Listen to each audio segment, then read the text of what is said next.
हमारे किशोरी जी का आचरण कैसा था, मैया पार्वती जी का आचरण कैसा था, नारियों का धर्म क्या है। बोले माता मैना जब अपनी बेटी पार्वती जी को विदा करती है तो क्या कहती है, बेटी कैलाश पर्वत पे जा रही हो तो ध्यान रखना,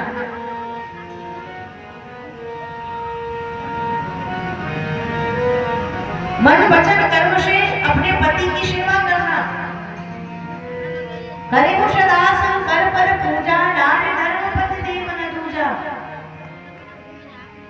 माता श्री सुनैना जी ने जब अपनी बेटी जानकी जी को विदा किया तो क्या कहा, सास ससुर गुरु सेवा करे, पति रुख लखिया बेटी सास ससुर और गुरु की सेवा करना और पति का रुख देकर ही कोई काम करना, ये तुम्हारा धर्म है। क्यों कहा ये बात? बोले इसलिए कहा ताकि आने वाले समय में हमारे भारत की बेटियां, भारत की माताएं जब मानस को पढ़े तो उन्हें पता चले कि उनका धर्म क्या है, उनका कर्तव्य क्या है। एक नारी का धर्म है महाराज सास ससुर और पति की सेवा करना। एक नारी का धर्म है अपने पति का सम्मान करना और पति के नाते पति के परिवार वालों का भी सम्मान करना। ऐसा नहीं कि केवल पति से प्रेम करना और उसके परिवार वालों को गाली देना। पति का प्रेम कभी मिलेगा? नहीं मिल सकता है। स्त्री जितना प्रेम पति से करती है उतना ही प्रेम उसे उसके परिवार वालों से भी करना चाहिए। ये नारी का धर्म है। एक स्त्री चाहे तो घर को स्वर्ग बना सकती है और एक स्त्री चाहे तो घर को नर्क भी बना सकती है। और आपके ऊपर निर्भर है कि आप घर को स्वर्ग बनाती हो या नर्क बनाती हो। बोले जिसकी गृहस्थी सुंदर होती है उसके घर में स्वयं भगवान को आना पड़ता है। जैसे महाराज श्री दशरथ जी और महारानी कौशल्या की गृहस्थी दिव्य थी तो स्वयं आदि शक्ति परम जगदम्बा श्री किशोरी जी को पुत्री बन करके आना पड़ा। आप चाहते हैं कि आपके घर में संतति उत्तम हो तो आप अपने गृहस्थी को दिव्य बनाएंगे। और बोले मेरे घर में जो मेरे सास ससुर मेरे पति देवर देवरानी जेठानी है वो कौन है? बोले ये वो देवी के समान है। बोले मुझे कहीं जाने की जरूरत नहीं है, मैं तो अपने घर को ही मंदिर बनाऊंगी। बोले देवी आ चाहे तो घर को मंदिर जरूर बना सकती है। क्या कहती हो देवी? घर ही के मंदिर बनेंगे, घर ही के मंदिर बनेंगे, अनंत कहीं भटके न जाएंगे। सास जी के गौरा ससुर जी के शंकर, सास जी के गौरा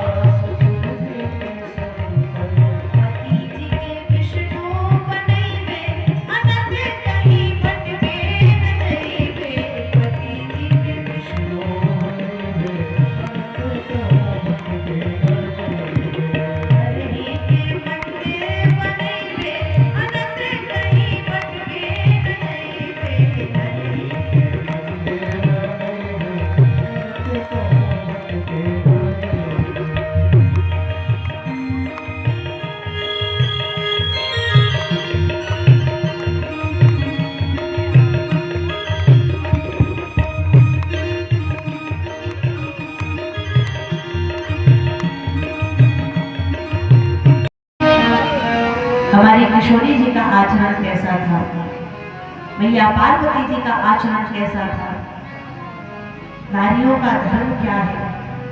बोले माता मैना जब अपनी बेटी पार्वती जी को विदा करती है तो क्या कहती है, बेटी कैलाश पर्वत पे जा रही हो तो ध्यान रखना,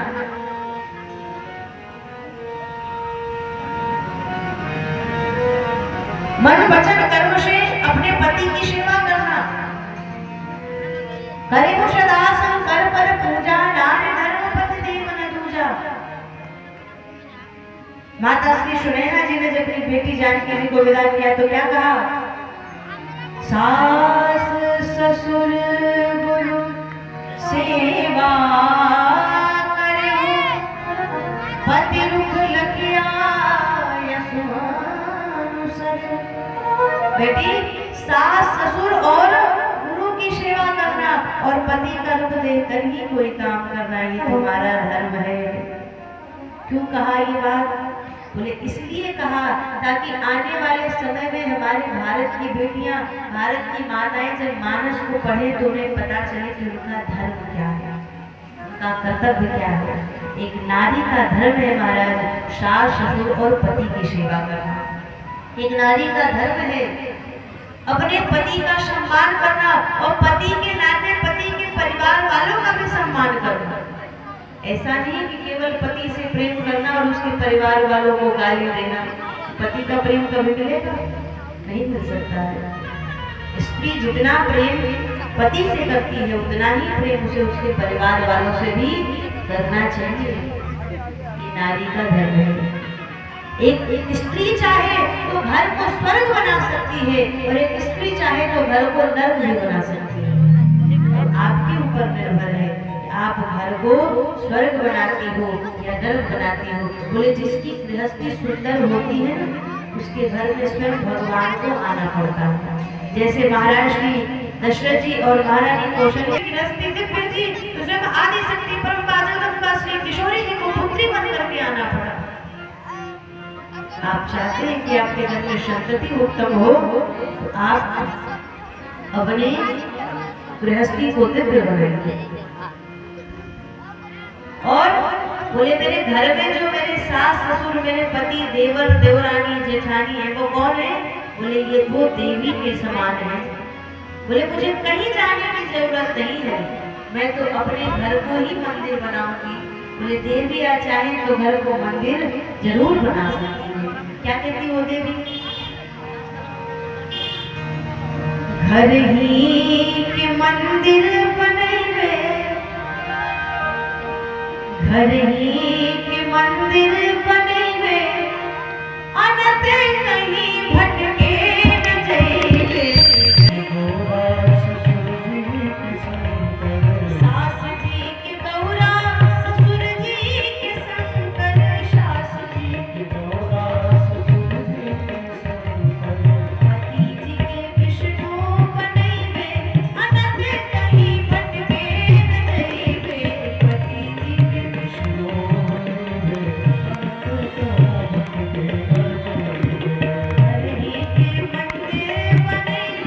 अनंत कहीं भटके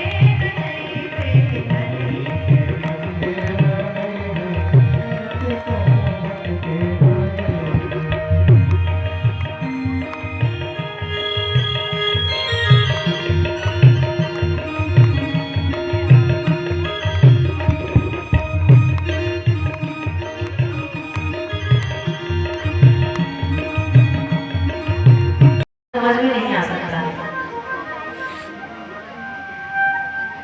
अगस्त जी महाराज ने कथा प्रारंभ की है, वही अगस्त जी हैं जिन्होंने अवसर आने पर 3 अंजुम में पूरे समुद्र का पान कर लिया था। इनका जन्म घड़े से हुआ है। इनका एक नाम है कुंभज। संदेश क्या है? बोले वक्ता वही श्रेष्ठ है, वक्ता वही श्रेष्ठ है जो गागर में सागर को भर दे। और ये कुंभज ऋषि है, घड़े से उत्पन्न हुए हैं, मानो सागर को गागर में भरने वाले वक्ता हैं ये। और कुंभज का एक अर्थ हृदय भी होता है, घट का एक अर्थ हृदय भी होता है। बोले ये हृदय से भगवान की कथा कहने वाले वक्ता हैं।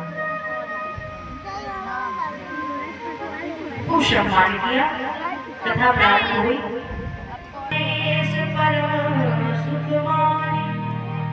ऋषि पूछी हरि भगवती सुहाई, वही शंभु अधिकारी पाई। कथा प्रारंभ हुई, कथा सुन रहे हैं कौन? भोलेनाथ। मैया सती कथा नहीं सुन रही है क्योंकि माता सती ने पहले ही सोच लिया कि हमें क्या कथा सुनाएंगे, जिनका जन्म ही घड़े से हुआ है।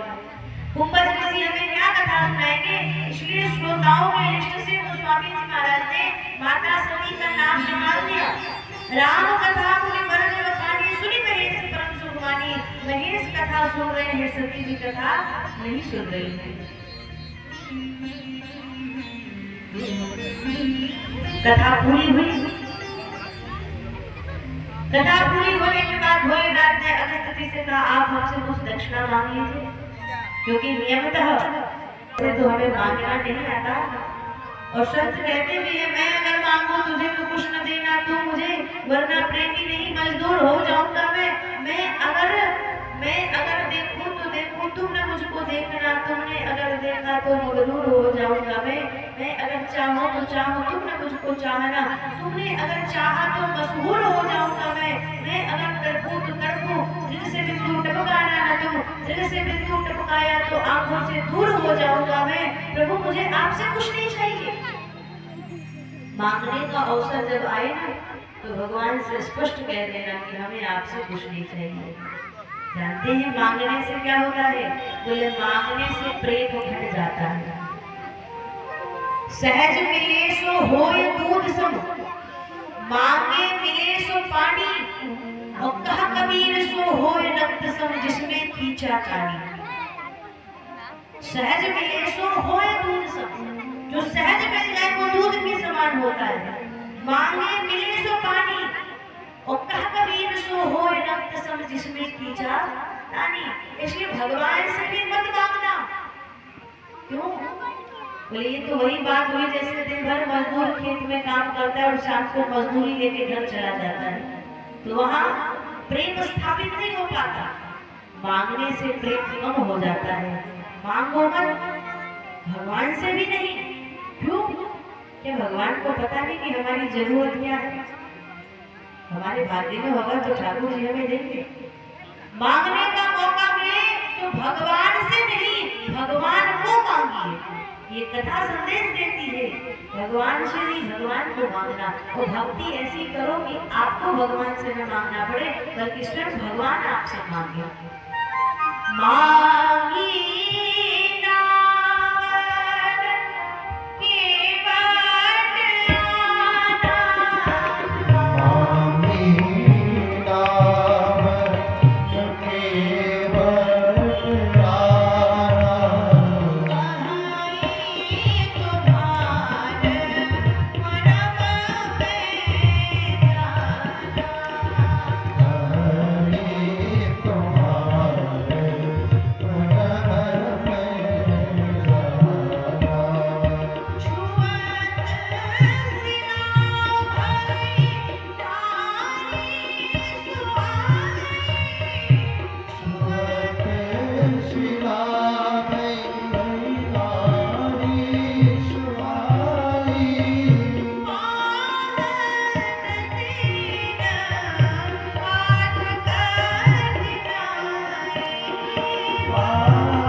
सुभद्रा जी ने जैसे मांगा, कृष्ण ध्वनि पद पंकज पंजरा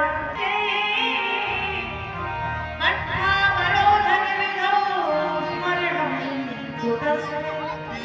हे प्रभु इतनी कृपा करिए, मेरा मन रूपी राजहंस अभी किसी क्षण आपके चरणों में जाकर के लग जाए। क्योंकि कपिल देव जी कहते हैं जब प्राणों के प्रयाण का समय होता है तो कंठे घुरघुराते, कंठ अवरुद्ध हो जाता है, वाणी काम नहीं करती, मुख से कुछ निकल नहीं पाता है। इसलिए हे प्रभु इतनी कृपा करिए कि श्वास श्वास पे मैं आपका नाम लेता रहूं, आपका सुमिरन करता रहूं।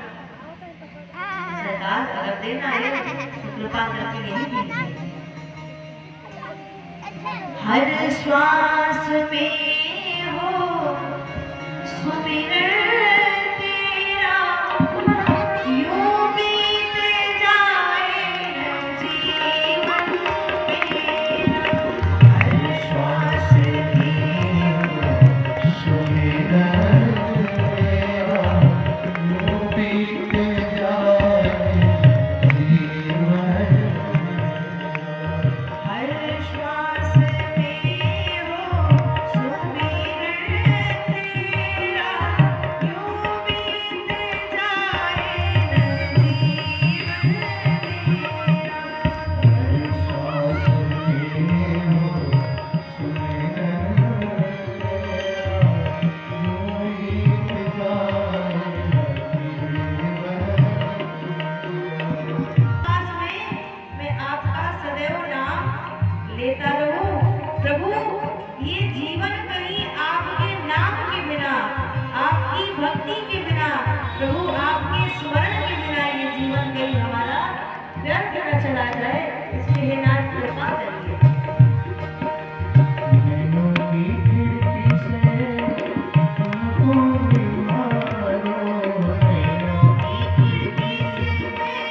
लाल बलि थे और हम कर धन धान सवारे। अंत में जो सरल होता है उसको भगवान मिलते हैं। ताही भजिया मन तज कोटि लाई,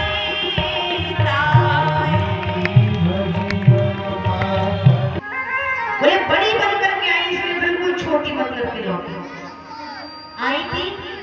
तब 3 नाम को स्वामी जी ने इनका दिया था। संगशती जग जननी भवानी। सती कहने बताया कि ये दक्ष प्रजापति की बेटी है। जगत जननी कह करके बताया कि ये जगत की माँ है। और भवानी कह के बताया कि ये शिव की पत्नी है, भव की पत्नी भवानी है। प्रत्येक स्त्री के 3 संबंध होते हैं। सबसे पहले वो किसी की बेटी होती है, फिर किसी की पत्नी बनती है और फिर किसी की माँ बनती है। बोले स्त्री का जीवन सार्थक तभी होता है जब ये तीनों संबंध उससे जुड़े हों। किसी की बेटी, किसी की पत्नी और फिर किसी की माँ। गोस्वामी जी महाराज ने पहले बताया ये सती है, दक्ष प्रजापति की बेटी है, ये भोलेनाथ की पत्नी है और ये जगत की जननी कथा सुनने आई है। लेकिन जब जाने लगी तो जगत की जननी होने का अधिकार छीन लिया गोस्वामी जी ने, भव की पत्नी भवानी होने का अधिकार छीन लिया गोस्वामी जी ने। अब केवल ये दक्ष प्रजापति की बेटी रह गई, केवल सती रह गई। और दक्ष का मतलब होता है बुद्धि, और बुद्धि जल्दी भाव को स्वीकार नहीं करती है। बुद्धि का काम है तर्क वितर्क कुतर्क करना। इसलिए चले भवन सब दक्ष कुमारी, बड़े बड़े भाव सबको ने बताए हैं। कई अवसर भंजन महिवारा, हरि रघुवंश लीन अवतारा, पिता भजन तजिराज उदासी, दंडक बल विचरत अविनाशी। भगवान की कथा सुनने का तत्कालिक परिणाम क्या है? बोले भगवत दर्शन की इच्छा मन में जागृत हो जाए। कब ठाकुर जी मुझे दर्शन देंगे? यही कथा का तत्कालिक परिणाम है। भगवान के दर्शन की इच्छा मन में हो जाए। भोलेनाथ को भी जब दर्शन की इच्छा मन में जागृत हुई तो राघवेंद्र सरकार वहीं पर प्रकट हो गए। दंडकारण्य में लीला करते हुए अयोध्या में चक्रवर्ती सम्राट महाराज श्री दशरथ जी के वचन को मान करके राघवेंद्र सरकार वन में आए थे। उनकी पत्नी का हरण रावण ने कर लिया था। बिरही की तरह रुदन करते हुए किशोरी जी को ढूंढ रहे थे। इस अवस्था में जब भोलेनाथ ने देखा श्री राघवेंद्र सरकार को तो प्रणाम किया।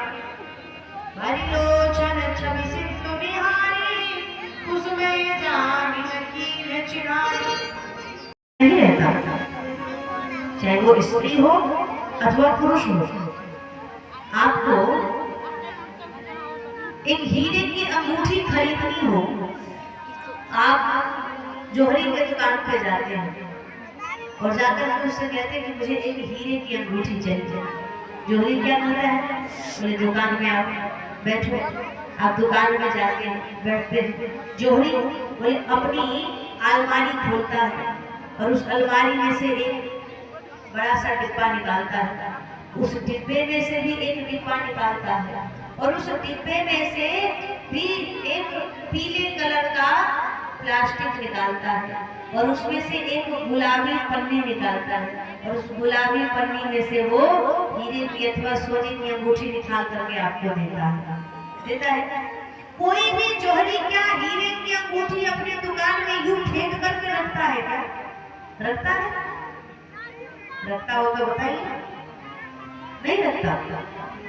हीरे की अंगूठी को सदैव जोहरी संभाल करके रखता है क्योंकि हीरे की अंगूठी कीमती होती है। लेकिन जो गल्ले का दुकान होता है ना, वहाँ जो तराजू होता है और तराजू के ऊपर जो लोहे का बटखरा होता है, जो बाट होता है, कभी कभी दुकानदार दुकान बंद करते हैं तो बाट बाहर भी छूट जाता है। चिंता नहीं रहता, क्यों? अरे लोहे का बाट ये कौन उठा के ले जाएगा? 1-2 किलो का लोहे का बाट कौन उठा के ले जाएगा? बाहर है, पड़े रहने तो कोई बात नहीं। पता है पुरुष कौन है?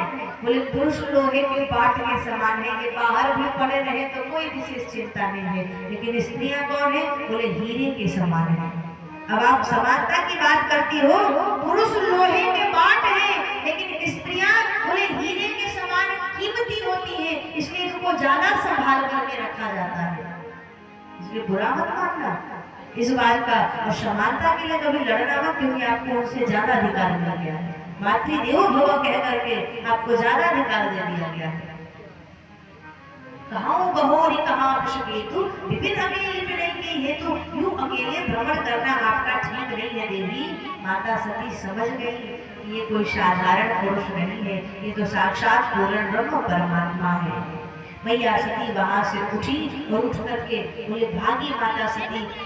लेकिन क्या बताए भगवान ने अपनी माया का दर्शन यूं कराया सती जी को, जहाँ चित वही तहाँ प्रभु आशीना, जहाँ जहाँ देखती है माता सती को भगवान ही दिखाई पड़ते हैं। कहीं किशोरी जी, कहीं भैया लक्ष्मण। माता सती नेत्र बंद करके बैठ गई। तो स्वामी जी कहते हैं अभिमानी व्यक्ति के निश्चय के विरुद्ध जब कोई शब्द दिखाई पड़ता है तो अभिमानी ऐसे सत्य से अपना नेत्र बंद कर लेता है। पर नेत्र बंद करने से कभी सूर्य अस्त नहीं होता है, नेत्र खोलोगे तो फिर वही सूर्य दिखाई पड़ेगा। भगवान ने माता सती को अपनी माया का दर्शन कराया और जब भोलेनाथ के पास लौट करके आई सती जी, भोलेनाथ ने पूछा देवी कहो आपने किस प्रकार से परीक्षा ली? तो माता सती क्या कहती है, परीक्षा